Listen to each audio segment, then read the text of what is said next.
Hello everyone, my name is Wow, and I'm going straight into it. If my mouse would just move, I'm going straight to reading the books.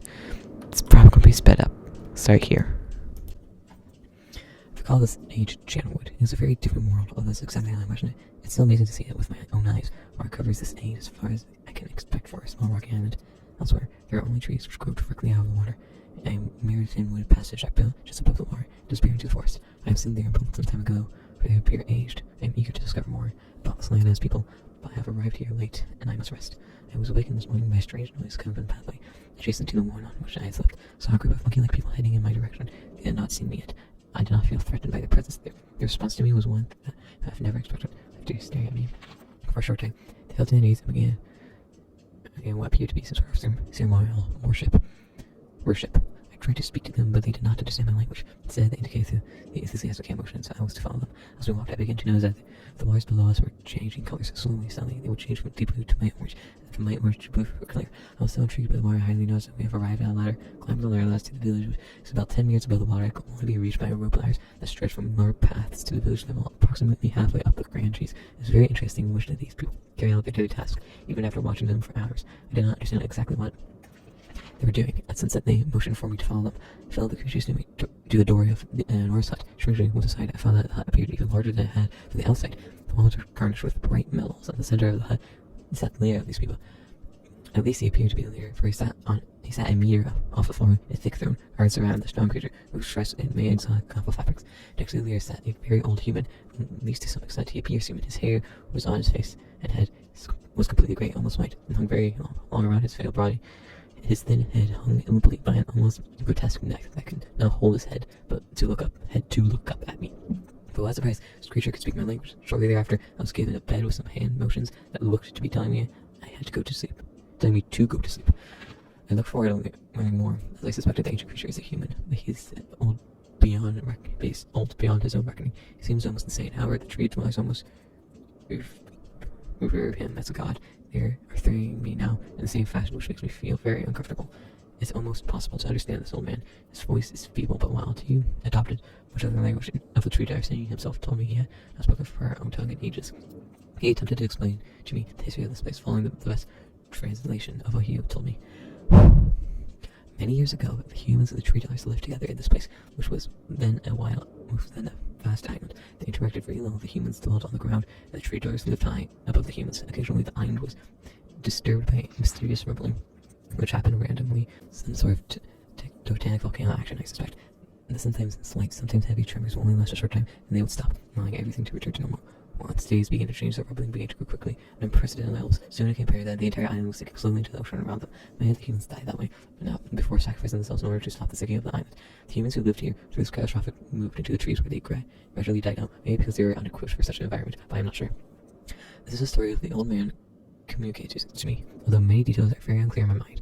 I was especially confused to how humans saved the island from completely sinking.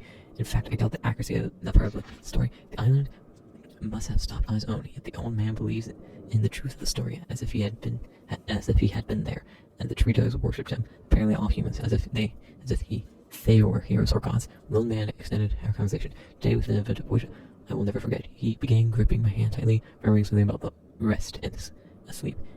And then he said, "We had expected you to come sooner." These actions filled me with a sort of immediate dread. With much effort, he stood to his feet. I tried to help, but he pushed me away with more force than I imagined his failed body conjured. The tree dwellers quietly surrounded him. With very solemn faces, they had kneeled before him. He walked to each and placed his hand on their heads, all while he murmured words which I did not understand. Finally, he turned to me and smiled, closed his eyes, and walked out of the door, off into the narrow path high in the trees. The tree dwellers were silent. They began a procession down the nearest rope ladder. As I was ascending, I saw several of them pick up the body they had fallen onto a lower level of the walkway, carrying it away. He was lying down at the dead end of a short pile-like structure. With the use of some potion, one of the tree creatures lit the pair on fire, and I watched the flames engulf him. This strange funeral proceeded. The waters around the fire changed to a dull green. This morning, I awoke finding it hard to even believe the previous evening events. The water is a dull green for as far as I can see now. For some reason, the water no longer shifts color. As I wandered through the pathways, the creatures watched me, curious to see what I would do next. They are constantly offering me strange objects of affection. I even found food outside the doorway to my room, which I had slept. This is a unique race of beings. I hope to learn their language sooner than I am learning more from them. I have lived on this world for 3 months off and on. The tree dwellers have shown great hospitality. I am even beginning to learn lists of their language. I have decided to return home for an extended stay with my loving wife and my sons, and hopefully return with them. However, I'm sure Catherine will once again refuse. I think this age would be a wonderful experience for them all, and I at least look forward to how Sirius and Akinar react as curious inhabitants. Catherine is staying behind as suspected. My sons have returned with me. They are enjoying this age very much. They get along very well with the tree dwellers and are picking up their language surprisingly fast. I have no doubt they'll not be too long until they can speak with the tree dwellers much better than myself. I am leaving tomorrow to check on Asanamon's age. Sirius has suggested that I allow him and his brother to stay. The idea unsettles me. I know the boys are growing up rapidly. The hospitality of these creatures is such that I could think no better place to leave them alone for a short while. As I will consent to their request, I wanted the boys not to take advantage of the respect the tree dwellers have for their ideas. They seem to understand my warning, and I have faith they will follow it. Much to my dismay, upon arriving in Everdons, I have learned that Bran and her people are continuing to be menaced by the Kochitik. I fear for their survival and plan on returning to Earth shortly after checking on Sirius and Akinar. Here, see Everdune's journal for more information. After watching Sirius and Akinar, I see they are handling things very well, and I think I can put to rest any fears about leaving them in Channel Wood again. For a little longer time. The tree dwellers seem slightly distressed that I am leaving, but are happy that Sirius and Akinar are staying behind. I have been gone for over 3 days, and I have been to many different places. I have to tell Sirius and Akinar about Bran's death today. And they're visibly shaken, although they only remembered her from their childhood. Catherine suggested that it will be wise for Sirius and Akinar to leave Channel Wood for a while, and I have to agree. They will be returning with me when I leave again. I have told my sons that they will be returning with me in 2 days. They spent the entire night telling me of an adventure they experienced in my absence, and it was rather remarkable. It seems they constructed a boat with the creatures and traveled some ways into the surrounding waters. I enjoyed hearing them talk excitedly of their adventures. I am reminded of my own adventures as a child. I finally understand why the tree dwellers have been giving me their many inks in insisting that I write with them. Looking through some of my past entries, I see now that the inks have changed from black. I thought they were two various different colors. I have shown some of the creatures in my journal, and they laughed and howled. I did not know they had such a sense of humor. Even now, as I look through this very colorful journal, I cannot help but laugh myself. I will be returning tomorrow, so my sons are with the creatures for the last night here. They have told me they would like to come to Channel Wood again, and also asked if they can visit some other ages alone. Though I would have to think over their request. I believe that they have proven to me that they are trustworthy and responsible. Catherine will also have to help me decide whether they are ready to travel alone. I must give my farewells to the creature, for I do not know how long it will be until I visit this age again.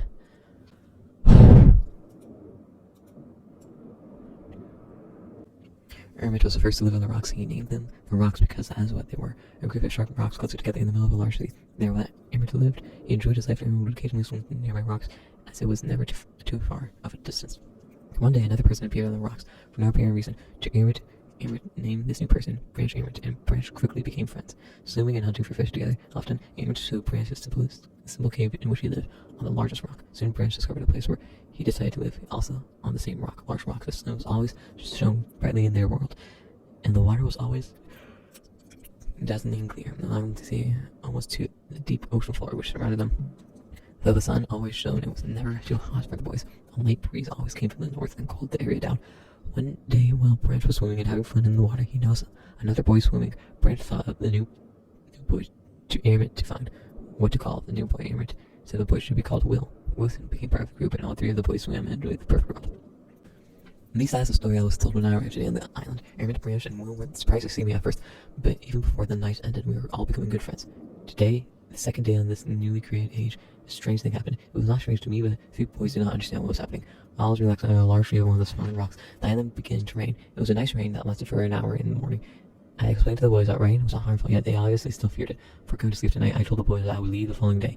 I told them that while I was gone, I will make a surprising change in the world. They did not understand, nor did I expect them to. I still did not fully understand what happened today, but I'm experimenting with the art, testing the limits of rules dictated to me by my father. I attempted to create a boat by writing it into the world, though everything was planned correctly, yet somehow the boat became gripped by the rock and broke in half. Although this test did not turn out as I hoped, now I have answers. A few questions my father never answered. As for the boat, I can see the boys enjoying it anyways. With that, I am pleased. They have played on it all day. Even though the boat cannot move, I have enjoyed studying from it. It is a much sturdier platform than the jagged rocks. In the course of my observations, I have learned some very interesting things regarding the solar system of this age. Suicidal lamp. Suicidal lamp. The nights are obviously beautiful here. I made note and named a number of constellations that passed above me. Also during the night, I catch glimmers of light from Orion, which I have not been able to discover if it is created by some natural phenomenon or an additional people on a far-off island or rocks. I should very much like to discover which I rather suspect it is additional people, which would explain the appearance of branch and will. Rain today was slightly heavier than usual. Just when the boys were getting used to the light rains, a small storm arrived. They're frightened of the heavier rain, not to mention the thunder and lightning. If rain has never fallen here until recently, as the boys tell me, I would like to discover why it is falling now. Regardless, I have decided to return home for a short while. I have also begun thinking of some plans for a lighthouse that I hope to construct soon. I think that perhaps by setting a bright light towards the horizon, it might provide my suspicions regarding additional inhabitants. They would be curious about the light and travel to discover its source if they have the means. Smart idea with the lighthouse, because if you do that, lighthouses are sturdy, very sturdy. Yeah. Lighthouse.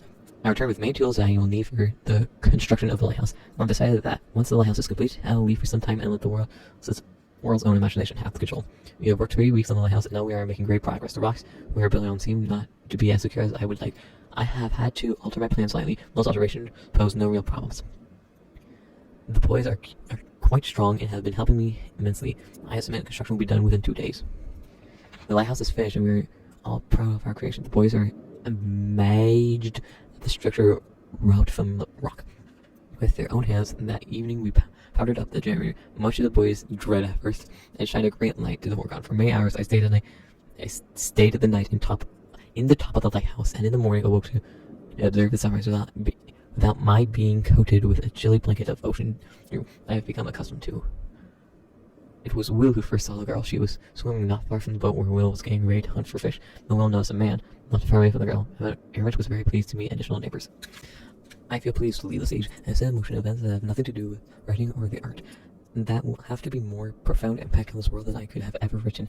I think, such a perspective of it, this new age is a gift to myself that will wrap up and open someday in the future. Only to discover that it has changed so much that indeed it's a surprise. Besides, I have yet another new age now with me. It seems that I'm going to need some way to travel underwater in this new age, and so much planning is in order. It's been 10 years since I left this age, which I have since called the Stone Ship Age. Upon returning, I cannot believe the changes that have taken place. The original 3 boys have grown into adults. There are many new faces that I do not recognize. Branch told me that it has not rained for 7 years, and the cold breeze are back again. They are all very confident and have been serving with me new foods and showing me new materials that they have discovered. It even seems they have found gold somewhere. I see it in many forms around the island. My lighthouse has been kept in perfect condition and looks as if they have tried their very best to keep it so. Yet I have noticed that the entire rock was built to have sunk approximately 40 or 50 centimeters. Well, that's not good. After a delightful visit with my old friends, I wonder along with them what things will be like here in another 10 years. Constellations.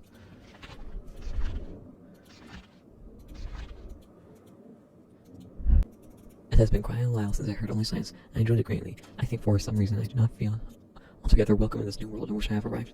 How come I be unwelcome in an age with no inhabitants? It is, of course, only in my head. This is a very beyond. I think I have yet to even write in a journal. That an age I have linked to is horrible, or disgusted from Crazy Hill where I am staying can be seen as hills below along a few scattered forests. A rather large lake looms some distance from where I am standing, yet the water's blue cannot be seen plainly from here. The air is fresh and the sky sparkled with white clouds. It is absolutely breathtaking, and yet strange feeling again. Perhaps it is the hot breeze that continues to blow from the north. Hotter than I would have imagined. It almost stings my skin. I feel quite uncomfortable when it comes. I try to ignore it. Night has almost arrived and the sunset is spectacular. Oranges and reds that still above the western horizon. Though night has come, the horizon still glows red long past the sunset. Dark reeds flow from the horizon and blend into the black sky. Again, the feeling that I am beginning to believe it is not all in my head, not all in my mind. I must sleep now. I need my strength to explore more tomorrow. I have to return home to do an unpredictable natural occurrence more frightening than I have ever experienced. I was awakened by a terrible shaking of the grounds and explosion on all sides of me. gigantic balls of fire were falling from the sky. I immediately left in fear of my life. I must remember to bring a Myst thinking book with me when I return, in case the one left there has been destroyed or damaged. I've turned to a different world than the one I left only 3 months ago. It's been transformed into a barren desert land, with only gigantic craters scattered across the land to provide variety. Strangely enough, the small grassy hill where I slept on my first day remains exactly the way I found it. Pregnant falling meters did not hit the area, leaving an oasis in the midst of the horrible desolation. The hot wind I remember has turned into a rather pleasant breeze, which is at least one improvement. I fear it is the only improvement. The magnificent,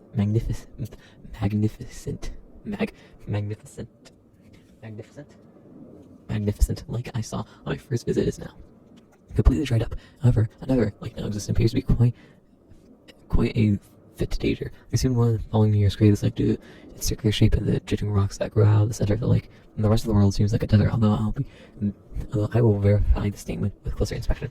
But this world has visual excitement to offer. It offers much to the ears. Sound constantly flows through my ears, and I have found where a few of them originate. It seems that, as Catherine says, I do find beauty in everything. Last night I was awakened by horrible hissing and sweating. The heat was so intense I immediately dipped off my head into a nearby stream to cool it down. The hot breeze had returned, along with a low roar from the ground.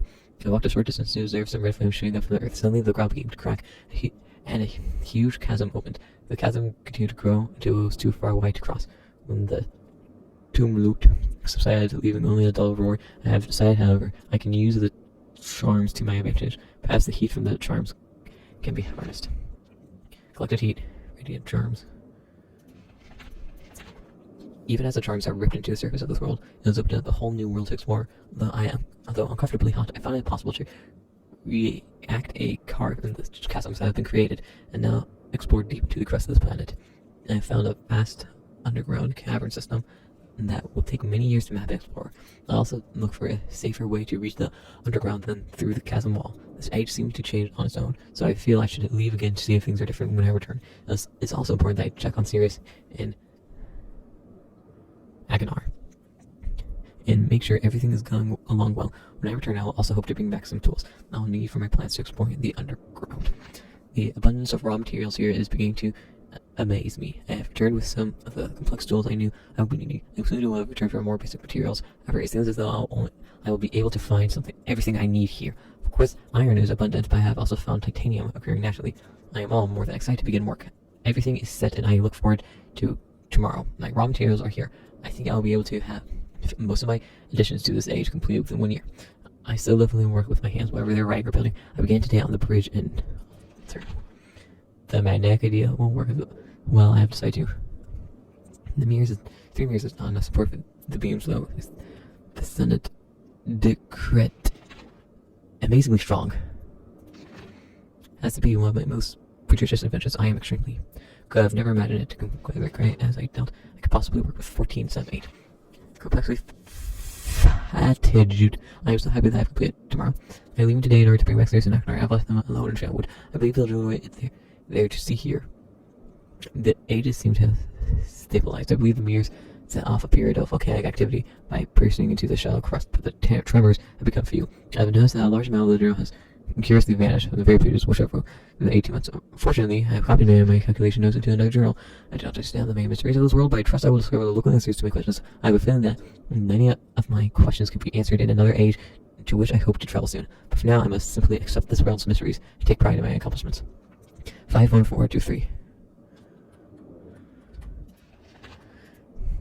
Alright. Before arriving in this age, I was determined that it would be a journey to a world very different from the previous adventures I had was. The sky here is dark and gray, increasingly displays flashes of lightning in the distance. I met a very old man with a very long beard here that hangs to his waist. He is very feeble and has trouble even moving.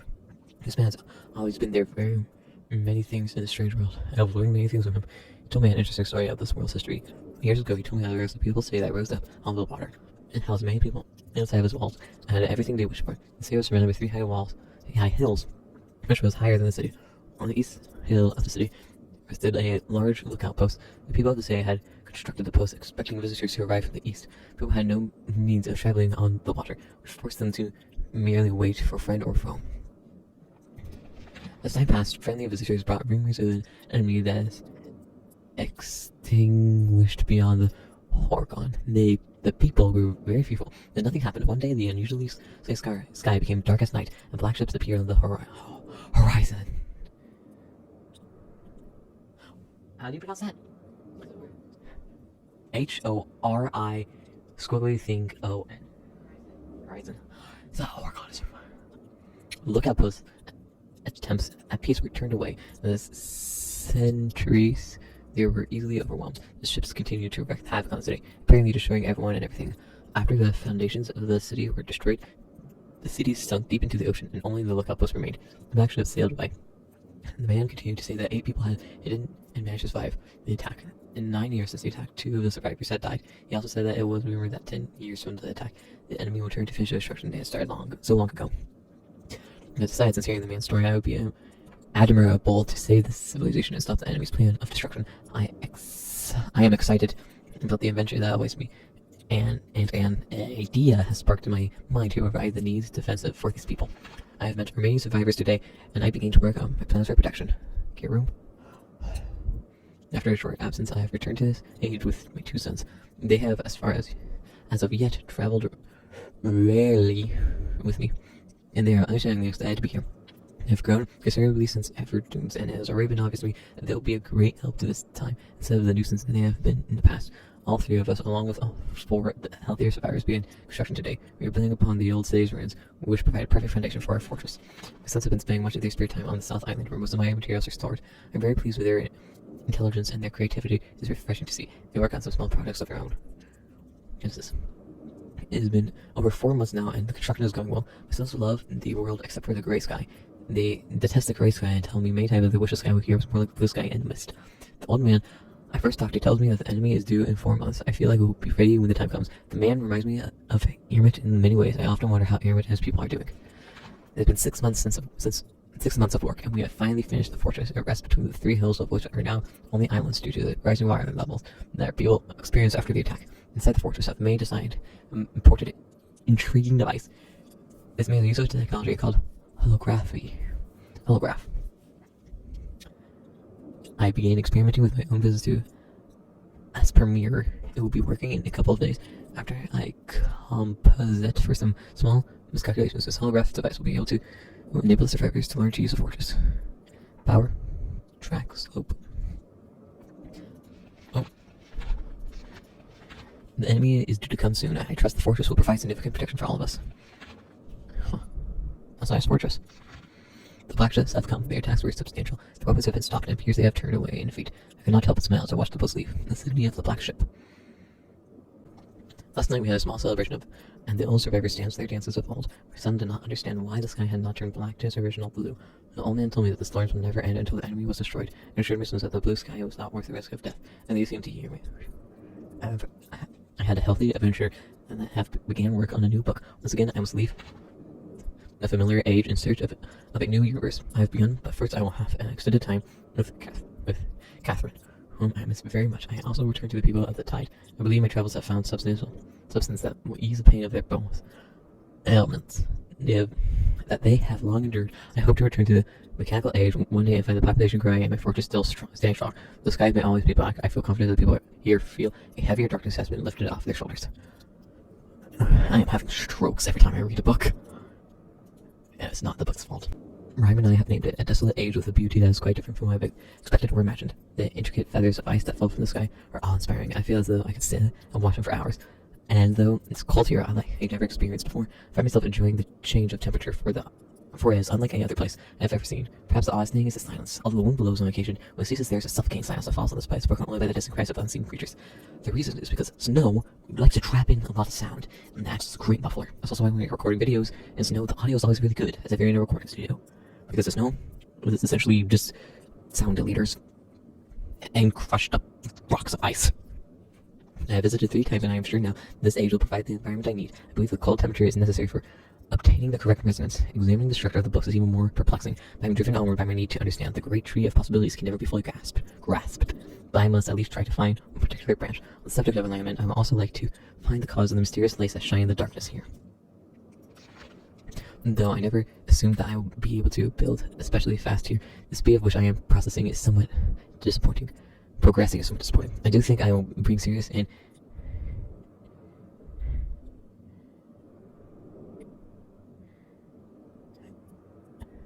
wish as well. Some the ministry from the Selenic. Akhenaten chooses to stay with Catherine, but Sirius was rather excited. They spent the last few days here with me, helping me with the beginning phases of construction. He too seems to enjoy the ice and the cold weather. He is intrigued with the crystals that we have brought with us. He has been a big help, as have others. I hope to be able to begin my experience here soon. Tonight, Sirius and I found a wonderful spot to view the lakes, although it seems that they decided to hide from us. After sitting in the cold winds for after 2 hours, we saw nothing. It rather disappointed Sirius. Sirius will return to Myst tomorrow. He has been a tremendous aid to me, and I am thankful for his willingness to help. And the hard part of the construction is over, though I have decided after tonight that I would like to add some kind of observation post. I will be finished as soon as I had hoped, although I am fairly certain that it will be worth a delay in the long run. I have decided to take a break from the construction now that the tunnel is almost complete. I have been able to set up a temporary space where the crystals will not be simulated. I am quite convinced that with the right diffraction resonance, certain properties of the ink can be simulated. Catherine still finds it absurd and thinks I am crazy to assume I will be able to view ages with stones, but her unusual pessimism has not convinced me to stop trying. I came too close to the success of Evertoons. I am fairly certain now that the temperature indeed does have effect on the crystals, but I have regained that temperature alone. It's not enough. The cold dampens some of the sympathetic harmonies, but a more active suppressor is necessary. That requires some geodes with pure protected crystalline interior. Thin slices of geode below each crystal provide a stabbling effect and even amplify the clean frequency slightly. After quite a bit of experimentation with the shapes and colors, I was able to capture a blurry image with the book. Though the ink would have never worked, there was clearly an age on the other side. I could hardly wait to return to Catherine. I feel like I should finish the shaft to my observation post while I have a man cheering here. Perhaps tomorrow morning. The nights were beautiful then. Last night they had not shown themselves for so long that I almost forgot their beauty. I still must find the cause. I'm feeling rather overwhelmed with what remains to be done. The crystals have not been perfected, the shaft is not finished, nor is the observation post, or even lab. I have not seen Catherine for some time. I long to spend more time with Akhenaten and Sirius. Besides all that, they are far away in the back of my mind. The thoughts of my people and the lost city I dreamt again of them last night. I have only seen the city in its worst conditions, and still it heavily overwhelms me. Even now, as I visualize how majestic it is before the destruction will caused by veils and Augustus, it amazes and saddens me. I am very certain that D's not dead, as my father believed. I am convinced that there must be someone who managed to escape the destruction. Even now, I can continue to survive in the separate ages. Within me, it is survive in separate ages. Within me is an urging to take the chance to return to Dn, to find the survivors and properly rebuild our city. However, I cannot do nothing while I am certain of the fate of my father. If my plan failed, if I missed a single book when attempting to trap him or Riven, he has been free all along. If that's true, then all that stands between him and the ages I have now written is the ink from Dn to Myst. As much as I wished to return to Dn without knowing the state of my father, I cannot risk re-establishing that ink. I must observe my father without re-established the ink. That has taken several years, and there have been many dead ends. I have partially succeeded, and I managed to view out another ages in the crystals. It is only a matter of time until I view Riven. At least I hope. Catherine will have ideas about all of these things that I miss her greatly. I will return to Rhyme later and my mind has cleared.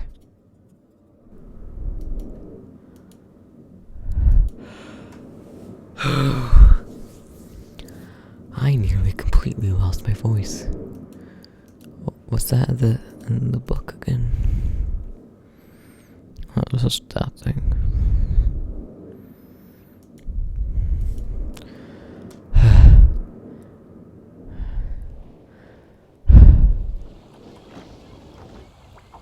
I think that'll just straight be the video.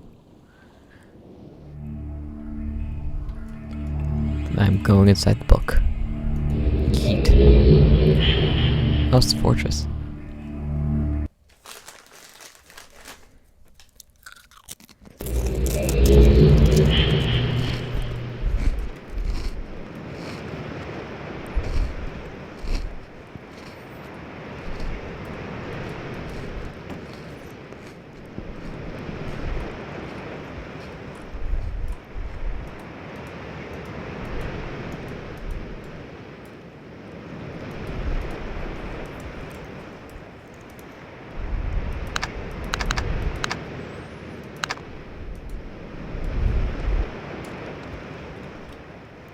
This is quite odd.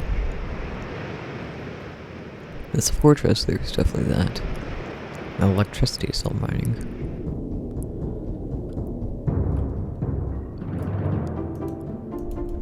This music.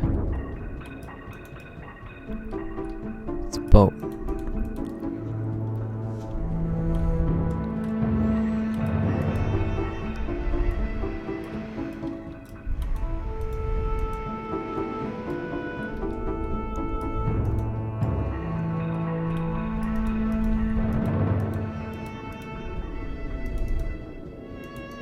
Smash them open.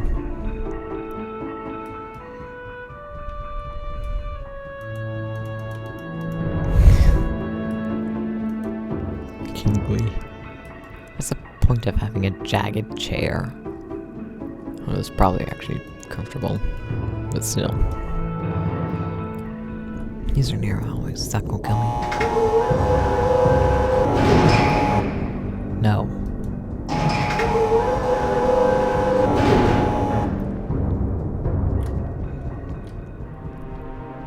This is extremely ominous. An axe. Take these.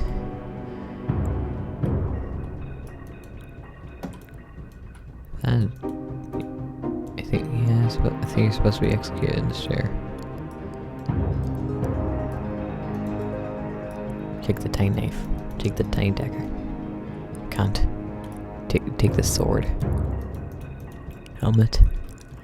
I'll take a weapon. These swords. No, it's a head. Let me in.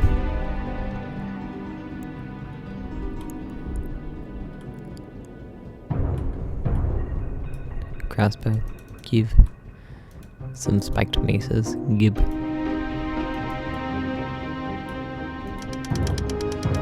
What?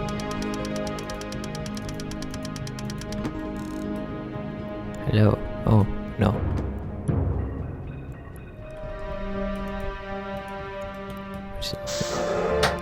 What? No, not yet.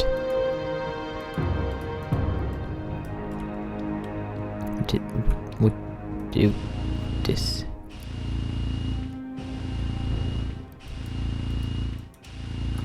Oh, get out, get out, get out. Alright.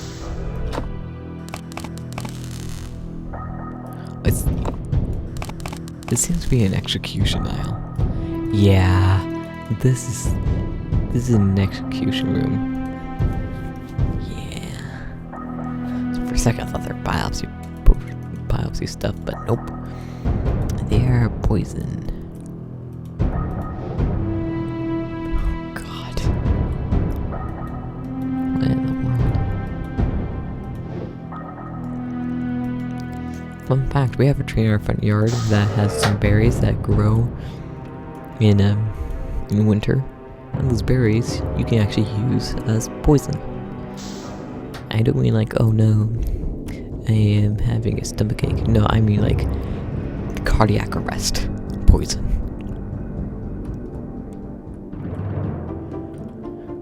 Jess. That is...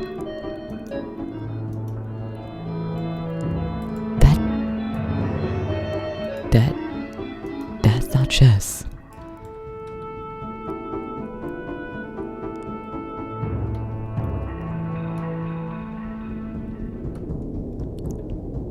Now here.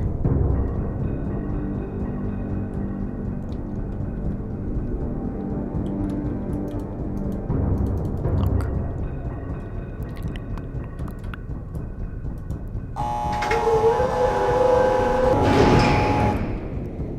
Surprising how they have spike maces, but no round maces. Round-headed maces. Oh. Button. Button. Wait, that's not button. Oh. There we go. That was a simple puzzle.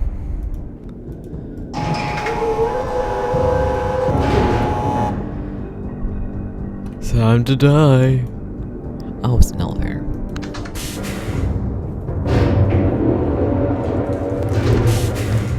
I could have taken like a dagger or like a mace or an axe.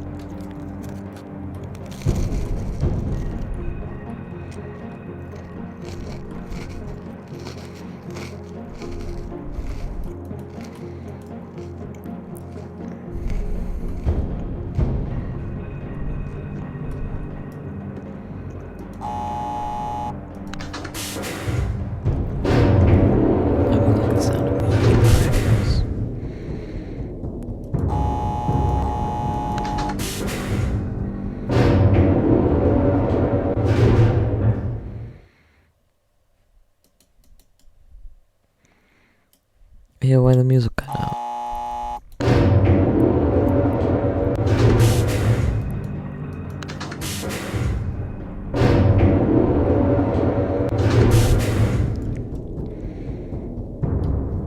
I have to hide in there.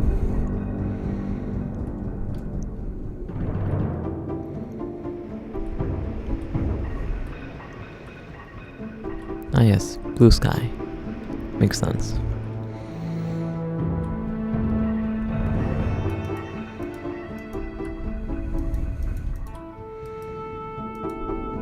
Yeah.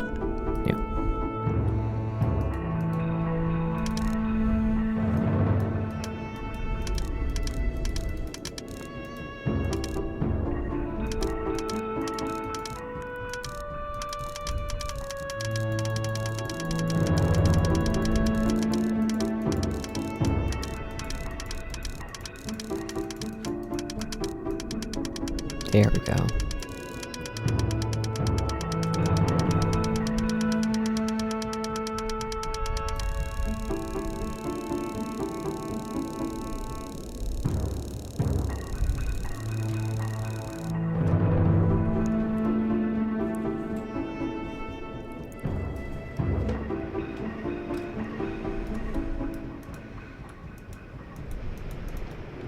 I don't think I can speak anymore. I feel like I died spending all that time reading all those books.